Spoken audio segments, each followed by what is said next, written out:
Footsteps in the dark. Hi, I'm Daniel. I've always been more of a loner, the type of guy who prefers a quiet evening at home with a book or a good movie. When I turned 30, I decided it was time for a change, so I moved to a small suburban neighborhood in Boulder, Colorado. It seemed like the perfect place to start fresh, safe, quiet, and just the right distance from the city's hustle and bustle. I found this charming old house that had a lot of character. It was the kind of place that creaked when you walked and had that cozy, lived-in feel. I loved it immediately, or at least I thought I did. You see, this wasn't just any move for me. I was leaving behind many bad memories, including the disappearance of my childhood friend, Mike. He vanished without a trace when we were kids, and it left a scar on me. I guess, in a way, I was also running from the past. The first few days were uneventful. I spent most of my time unpacking, setting up my workspace, and getting to know the neighborhood. The neighbors were friendly enough, though they seemed a bit distant, especially this one old lady, Mrs. Thompson. She lived right next door and always seemed to be watching from her window. It was kind of creepy, but I brushed it off as just a nosy neighbor thing. One night after I'd finally settled in, I was up late working on a project. The house was dead quiet, the kind of silence that feels heavy, you know? It was around midnight when I heard it, the unmistakable sound of footsteps in the hallway. My heart skipped a beat. At first, I thought I was imagining things. I paused my work and listened intently. There it was again, slow and deliberate. Footsteps. I grabbed the baseball bat I kept in my closet and crept out into the hallway. The light flickered on, casting long shadows on the walls. I checked every room, every closet, but found nothing. Must be the house settling, I muttered to myself, though I wasn't entirely convinced. I went back to my room, but sleep didn't come easy that night. The next day, I tried to put it out of my mind. New house, old noises, I kept telling myself. But the footsteps returned the following night, louder this time. They seemed to stop right outside my bedroom door. My skin prickled with fear as I listened, my heart pounding in my chest. I called out, "Who's there?" But only silence answered. Over the next week, the footsteps became a nightly occurrence. They'd start faint and far away, then grow louder, closer. It felt like something was moving through the house, something unseen. I started to feel like I was being watched, a constant prickling sensation on the back of my neck. I even checked the locks on all the doors and windows, but everything was secure. One afternoon, while I was taking out the trash, Mrs. Thompson caught me at the curb. She was an old woman with sharp eyes and a stern expression. "You've heard them, haven't you?" she asked, her voice low and serious. "Heard what?" I replied, trying to play dumb, but she just shook her head. "The footsteps. They say the house is not empty. Sarah, the girl who lived there before you, she heard them too. Be careful, young man. Some things are better left alone." She turned and walked back to her house before I could ask more. Her words stuck with me, though. What did she mean, not empty?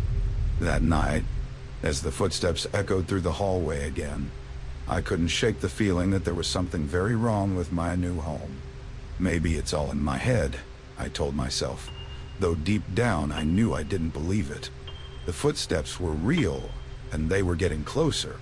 The nights grew longer, and the footsteps persisted, echoing through the house like a ghostly reminder that I wasn't alone. Each night, they seemed to come closer, as if whoever, or whatever, was making them was growing bolder. During the day, the house seemed normal, almost comforting, but as soon as the sun dipped below the horizon, everything changed. One evening, I decided to take a walk around the neighborhood to clear my head. The crisp autumn air felt good, and the crunch of leaves underfoot was a welcome distraction from the oppressive silence of the house. As I walked past Mrs. Thompson's house, she was out on her porch, knitting. "Evening, Daniel," she said, not looking up from her work. Her tone was casual, but there was something in her voice that made me uneasy. "Evening, Mrs. Thompson," I replied. You mentioned Sarah, the girl who lived in my house before. What happened to her? Mrs. Thompson paused, her needles stilling for just a moment. She disappeared, she said flatly. No one knows where she went. She was a sweet girl, but she always seemed troubled. Troubled how?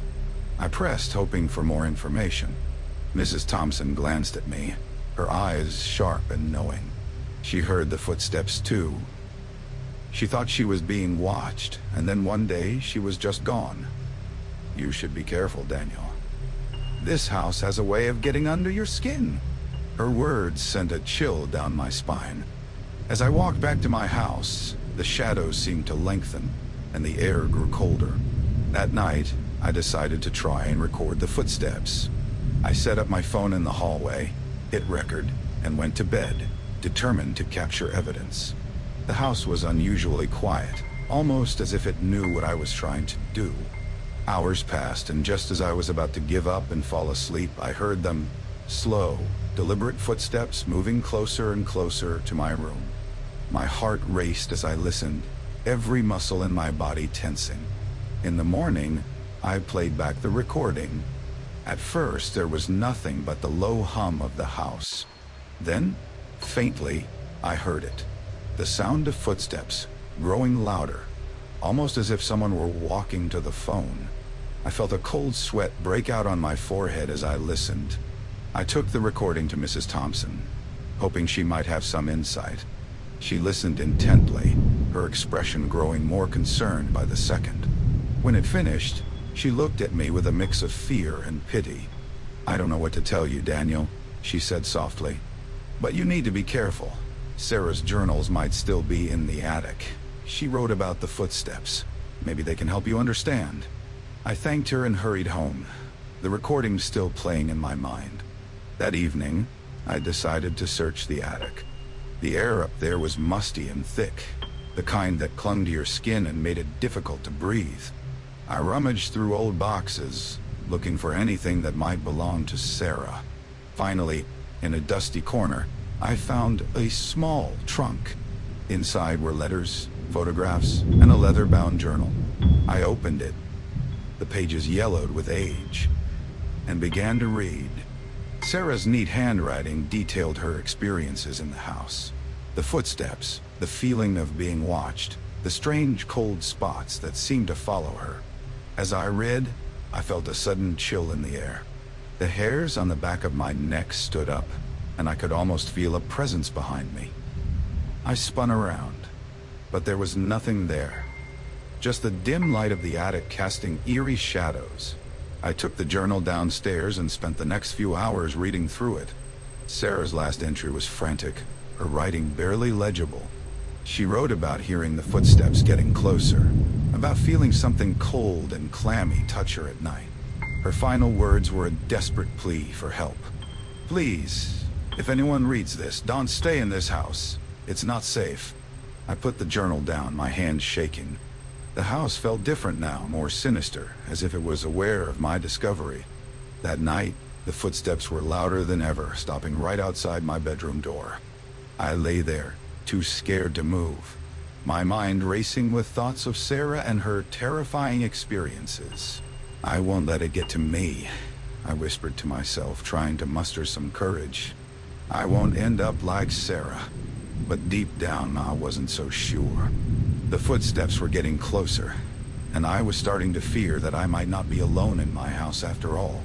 The footsteps had become a constant companion in my nights, an eerie soundtrack to my growing fear. During the day, I threw myself into work, trying to keep my mind occupied. But no matter how hard I tried, the thought of those nightly visitors was always there, lurking in the back of my mind. I started avoiding my friends and family. How could I explain what was happening without sounding crazy? My calls to my parents grew shorter, my texts to friends less frequent. I felt alone, more isolated than ever. One evening, desperate for some human contact, I decided to visit Mrs. Thompson again. She was the only person who seemed to understand, and I needed answers. As I approached her house, I noticed her curtains twitch, as if she had been watching for me. "Evening, Mrs. Thompson," I said as she opened the door. "Come in, Daniel," she replied, her voice a bit softer than usual. "I was expecting you." Her living room was cozy and warm, filled with the scent of freshly baked cookies. It was a stark contrast to the cold dread that had settled over my own home. As I sat down, she handed me a cup of tea. "You found Sarah's journal, haven't you?" she asked, sitting across from me. "Yes," I replied, my hands trembling slightly. It's terrifying. Do you know what happened to her?" Mrs. Thompson sighed deeply, looking into her tea as if it held the answers. "Sarah was a sweet girl, but she was troubled. She moved here to escape her past, just like you. She thought this house would be a new beginning, but it became her prison." "What do you mean?" I asked, leaning forward. "She heard the footsteps, just like you. She felt the presence. She wrote to me about it, confided in me. I tried to help her, but one day she just vanished. No trace, no signs of struggle. Just gone." Mrs. Thompson's eyes were filled with sorrow. "Do you think whatever's in my house had something to do with it?" I asked, my voice barely a whisper. Mrs. Thompson nodded slowly. "I've lived in this neighborhood for a long time, Daniel. That house, it's always been strange. People come and go, but they never stay long. There's something there, something that doesn't want to be alone." Her words sent a chill down my spine. I finished my tea quickly, feeling the need to escape the conversation. "Thank you for telling me this," I said, standing up. I don't know what to do." "You need to be careful, Daniel," she said, her voice urgent. "Don't let it get to you. Don't let it isolate you." I nodded, but as I walked back to my house, her warnings echoed in my mind. The isolation was already happening. I felt cut off from the world, trapped in a house that seemed determined to drive me mad. That night I decided to call my best friend, Matt Dane. We hadn't talked in a while, and I needed to hear a friendly voice. As the phone rang, I paced the living room, trying to ignore the creaking floorboards. "Hey, Daniel. Long time no see," Matt said cheerfully when he answered. "Hey, Matt. Yeah, it's been a while. How's everything?" I replied, trying to sound casual. We chatted for a bit about work and life, but I could tell Matt sensed something was wrong. "Are you okay, man? You sound off," he said finally. I hesitated, then decided to tell him everything. The footsteps, the feelings of being watched, Sarah's journal. He listened quietly, and when I finished, there was a long pause. "Daniel, that sounds really intense," he said carefully. "Have you thought about, seeing someone? A professional?" "I'm not crazy, Matt," I snapped, frustration bubbling over. "This is real. Something is in this house." "I didn't mean it like that," Matt said quickly. I want to help. Maybe you should stay somewhere else for a while. Clear your head." His suggestion made sense, but the thought of leaving felt like admitting defeat. "I'll think about it," I said finally. "Thanks, Matt." After we hung up, I sat in the dark, the house eerily silent. For the first time in weeks, there were no footsteps. It was as if the house were giving me a moment of peace, but I knew it wouldn't last. Lying in bed, my thoughts churned. I couldn't leave. This was my home now, and running away wouldn't solve anything. I had to confront whatever was haunting me, even if it meant facing my deepest fears. As I drifted off to sleep, I whispered into the darkness, "I won't let you in." The silence seemed to hold its breath, and then, ever so faintly, I heard it, the familiar sound of footsteps. Starting up again, moving closer. The next few nights were a mix of eerie silence and intense anxiety. The footsteps came and went, unpredictable and unsettling. Each night I felt the presence growing stronger, more insistent. My sleep was fitful, filled with nightmares of shadows and cold, clammy touches. One night, after another disturbing encounter with the footsteps, I decided I couldn't take it anymore. I needed answers, and I knew where to find them. The attic had more secrets, I was sure of it. With trembling hands, I grabbed a flashlight and headed up the creaky stairs, each step echoing through the silent house. The attic was just as I'd left it, dusty, dimly lit, and filled with old boxes and forgotten memories. I made my way to the trunk where I'd found Sarah's journal, hoping there was more that I'd missed. As I rummaged through the trunk, my flashlight flickered, casting eerie shadows on the walls. I found another journal, older and more worn than the first. It belonged to someone named Emily, another previous tenant. As I flipped through the pages, my heart pounded with fear and anticipation. Emily's experiences mirrored Sarah's and mine. Footsteps, cold spots, and the feeling of being watched. Suddenly, the attic door slammed shut, plunging me into darkness. My flashlight died, leaving me alone in the pitch-black space. Panic surged through me as I fumbled for my phone, using its dim light to guide me. I heard the footsteps again, louder this time, echoing all around me. "Who are you?" I shouted, my voice trembling. "What do you want?" The footsteps stopped, and for a moment, there was silence. Then, a cold breeze swept through the attic, carrying a faint whisper. "You can never leave." My heart raced as I backed up against a wall, trying to make sense of what was happening. The presence was closer now, almost tangible. I could feel its cold breath on my neck, hear its low, mocking laughter. Desperate, I flipped through Emily's journal, searching for anything that might help. Her final entries were frantic, just like Sarah's, but there was something else. A mention of a hidden room in the basement, a place she had discovered but never entered. With a surge of determination, I made my way downstairs to the basement. The air grew colder as I descended, each step echoing ominously. The basement was a maze of old furniture and forgotten belongings. But in the far corner, I found it, a hidden door, covered in dust and cobwebs. I forced the door open and stepped inside. The room was small and cramped, filled with old photographs and more journals. As I picked one up, the door slammed shut behind me, and the temperature dropped even further. I felt a presence, stronger than ever, and heard the footsteps circling around me. I read the journal quickly, my breath fogging in the freezing air. It belonged to a man named James, who had lived in the house decades ago.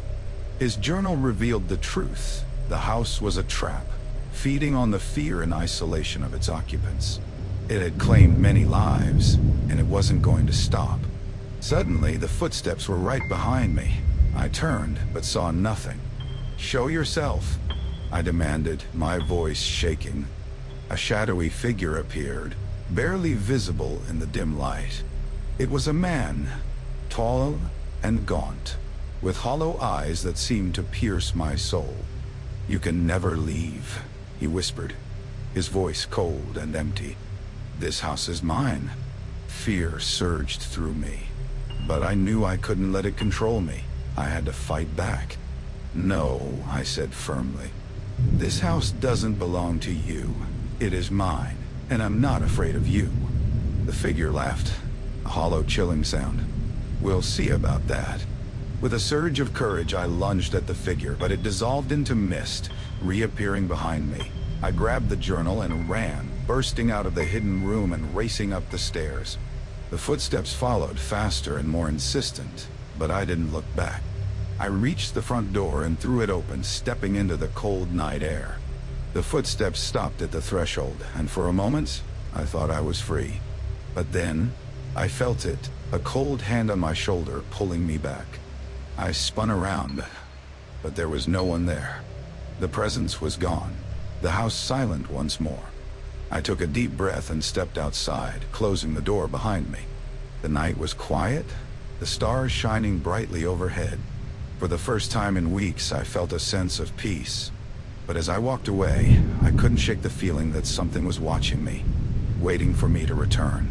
I knew I could never go back to that house, but I also knew it would never truly let me go. The footsteps would follow me, no matter where I went. As I drove away, I glanced in the rearview mirror and saw it, a shadowy figure standing in the doorway, watching me leave. The house had let me go, but its presence would haunt me forever.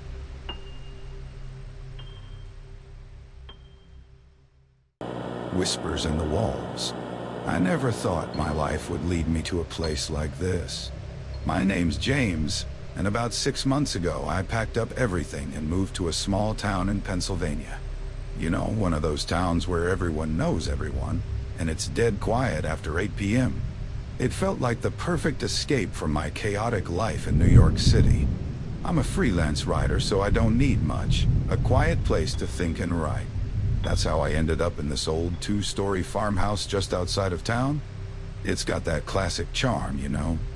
Wooden floors that creak when you step on them, an attic full of dusty relics, and a basement that feels like it hasn't seen sunlight in decades. But there's a reason I wanted to get away. After my breakup with Lisa, I needed to be alone, to clear my head. And, well, there's something else. Since I was a kid, I've had these terrible night terrors. Hallucinations, really. I'd wake up in the middle of the night, convinced there were shadowy figures lurking in the corners of my room. I guess I thought moving out here would help. Less stress, more peace. The first night in the house was uneventful. I was unpacking, getting settled. It was around midnight when I first heard it. A faint whispering. I brushed it off as the wind or the house settling. Old houses make noises, right? But then it happened again the next night, and the next. One evening, Tom, the local handyman, came by to help with some repairs. As he fixed a squeaky stair, I mentioned the whispers. He went quiet, his usual chatty self suddenly subdued. "Be careful what you listen to in this house," he said, his eyes darting around nervously. "What do you mean?" I asked, trying to sound casual, but feeling a chill run down my spine. "Just, sometimes old houses have secrets."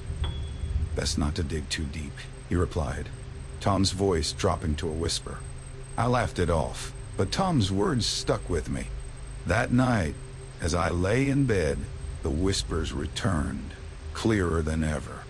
This time, they were saying my name. "James, James." I shot up, my heart racing.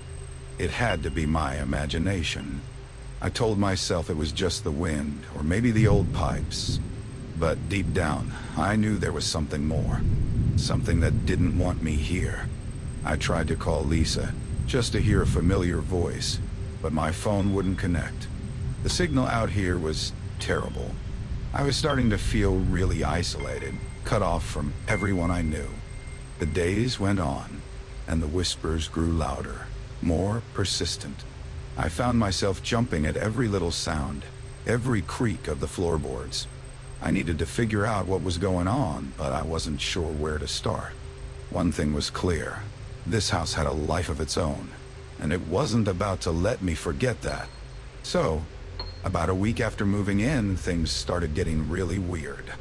It was little stuff at first, like things being out of place. I'd leave my keys on the kitchen counter and find them on the living room table.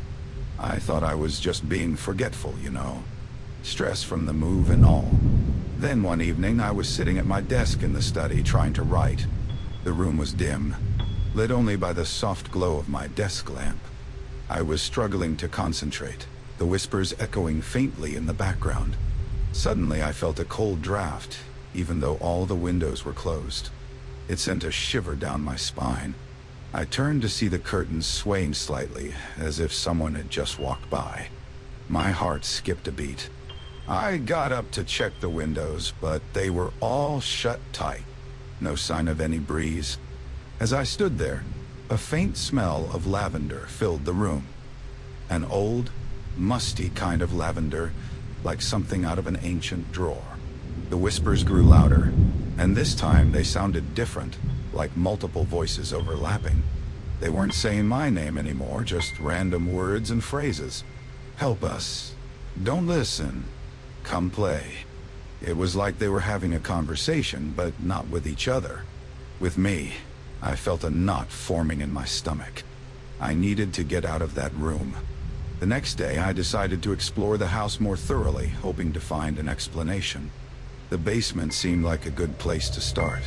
It was dark and cold, with a damp, earthy smell. My flashlight cast long, eerie shadows on the walls as I descended the creaky wooden stairs.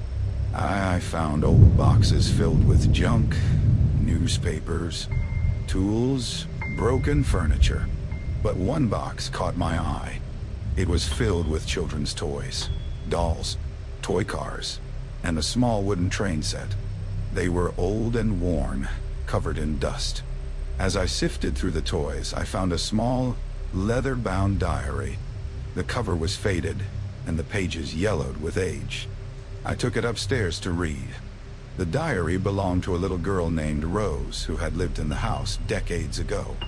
Her entries started off innocent enough, talking about her family and friends. But then, they took a darker turn. She wrote about an invisible friend who whispered to her at night, telling her secrets. One entry stood out. Mommy says the whispers aren't real, but they scare me. They say bad things will happen if I tell. They want me to stay forever. That night, I couldn't sleep. I kept thinking about Rose and her invisible friend. The whispers seemed to grow louder, more insistent. It was like they knew I had read the diary and were angry. Around midnight, I heard something new, a soft, rhythmic thumping, like footsteps. They were coming from the attic. I grabbed my flashlight and hesitated at the bottom of the attic stairs, my heart pounding in my chest. As I climbed, the air grew colder, the thumping louder. At the top of the stairs, I shone the flashlight around, revealing boxes and old furniture. Then I saw it, a small antique dollhouse, eerily similar to my own house. It was dusty and worn, just like the toys in the basement. As I stepped closer, the whispers stopped. The silence was deafening. I opened the dollhouse, my hands shaking. Inside, each room was an exact replica of my house, down to the smallest detail. In the living room, there were tiny figurines. One of a man sitting at a desk, another of a little girl. The girl was standing by the door, her tiny face twisted into a silent scream. I stumbled back, dropping the flashlight. It rolled across the floor, casting wild shadows. The whispers returned, louder and more urgent than ever. I felt a presence behind me, and a cold breath on my neck. James. The whisper was clear and distinct. I spun around, but there was nothing there. Just the empty attic and the echoes of the whispers. My instincts screamed at me to leave, but I couldn't. I needed to know what was happening. I needed answers. After that night in the attic, I couldn't shake the feeling that something was terribly wrong. The whispers were no longer just a creepy background noise. They were a constant, invasive presence. Every night, they grew louder and more insistent, making it impossible for me to concentrate on my writing. I was losing sleep, my nerves were fraying, and I was starting to feel like I was losing my mind. One evening, I decided to call Tom, the handyman. I needed to talk to someone who might know more about the house. When he arrived, I noticed he seemed uneasy, his usual confident demeanor replaced by something more guarded. "Tom, I need to know more about this place," I said, trying to keep my voice steady. "The whispers? The diary? The dollhouse? What's going on here?" Tom sighed, rubbing the back of his neck. "James, there's a reason this house has been empty for so long. The family that lived here before you, well, let's just say they didn't leave under normal circumstances." I frowned. "What do you mean?" He glanced around nervously before speaking. "The last owners, the Graysons, had a little girl named Rose. She started talking about an invisible friend, hearing whispers. Her parents thought she was just imaginative, but then things got bad. She disappeared one night, and they found her in the attic, babbling about staying forever. A chill ran down my spine. What happened to her?" Tom's face darkened. "They moved away not long after. No one knows what really happened, but everyone in town has their theories. Some say the house is cursed. Others think it's something darker." I swallowed hard, my mind racing. "Why didn't you tell me this before?" He looked at me with a mix of pity and fear. Would you have believed me? Most folks don't. As Tom left, I felt a wave of despair wash over me. I was trapped in a house with a dark history, surrounded by whispers that seemed to know my deepest fears. That night, I couldn't sleep. I lay in bed, staring at the ceiling, listening to the whispers grow louder and more insistent. James, come play. Stay with us. My thoughts were a chaotic jumble. I couldn't tell what was real anymore. Every time I closed my eyes, I saw Rose's twisted, screaming face from the dollhouse. I felt a growing connection to her, as if the house was trying to pull me into its twisted history. The next day, I decided to dig deeper into Rose's diary, hoping to find some clue that would help me understand what was happening. As I read, I discovered more about her invisible friend. She described it as a dark, shadowy figure that whispered secrets to her, promising to keep her safe if she did what it wanted. Mommy doesn't believe me, she wrote, but I know it's real. It wants me to stay forever. It says if I leave, bad things will happen. I could feel my sanity slipping away. The more I read, the more I felt like I was reliving Rose's experiences. The whispers were no longer just voices. They were a tangible presence, a dark shadow lurking in the corners of my vision. One night, as I was reading the diary in the living room, the temperature dropped suddenly. My breath came out in visible puffs, and I felt an icy hand brush against my shoulder. I turned around, heart pounding, but saw nothing, just the shadows in the empty room. Then, I heard a soft, childlike voice. James, why won't you play with us? I bolted upright, dropping the diary. Who's there? I demanded, my voice trembling. Silence. Then, the voice again, closer this time. We just want to play, James. Stay with us. I backed away, my mind racing. I had to get out of this house, but something was holding me back. It was like the walls were closing in, trapping me. I could feel Rose's fear, her desperation. I called Tom again, my voice shaking. Tom, I need help. I can't stay here anymore. The whispers, they're getting worse. Tom's voice was grim. James, you need to leave. That house, it's not safe. Pack your things and get out, now. I didn't need any more convincing. I grabbed my things and headed for the door, but as I reached for the handle, a cold, invisible force slammed it shut. The whispers rose to a deafening crescendo, filling my head with a cacophony of voices. James, stay forever. I fought against the fear, forcing myself to think rationally. I had to find a way out. I couldn't let the house win. I had to survive. The front door wouldn't budge, no matter how hard I pulled. The cold force keeping it shut seemed to grow stronger with every passing second. Panic surged through me, but I knew I had to stay calm. I stepped back, breathing heavily, trying to think of another way out. The windows were an option, but the idea of smashing through glass wasn't exactly appealing. James, you can't leave, the whispers taunted, filling the room with their eerie melody. I turned, scanning the room for any sign of movement. The shadows seemed to dance in the corners, as if mocking my fear. My eyes landed on the fireplace. It was old and unused, but it might lead to a way out. Desperate, I rushed over and peered inside. The chimney was narrow and dark, but it seemed to be my only chance. As I started to climb in, the whispers grew louder, more frantic. James, stay with us. Play with us. Ignoring the voices, I pulled myself up into the chimney. It was a tight fit, and the rough bricks scraped against my skin, but I kept climbing. The darkness pressed in on me, and the whispers echoed all around, but I focused on moving upward. I could see a faint light at the top. Freedom was just within reach. Suddenly, the chimney seemed to close in around me. I felt a cold, clammy hand wrap around my ankle, pulling me down. I kicked frantically, trying to break free, but the grip tightened. My heart pounded in my chest as I fought against the invisible force. You can't leave us, James, the voice hissed in my ear. Stay forever. With a burst of adrenaline, I kicked harder, finally breaking free. I scrambled up the chimney, gasping for breath, and emerged onto the roof.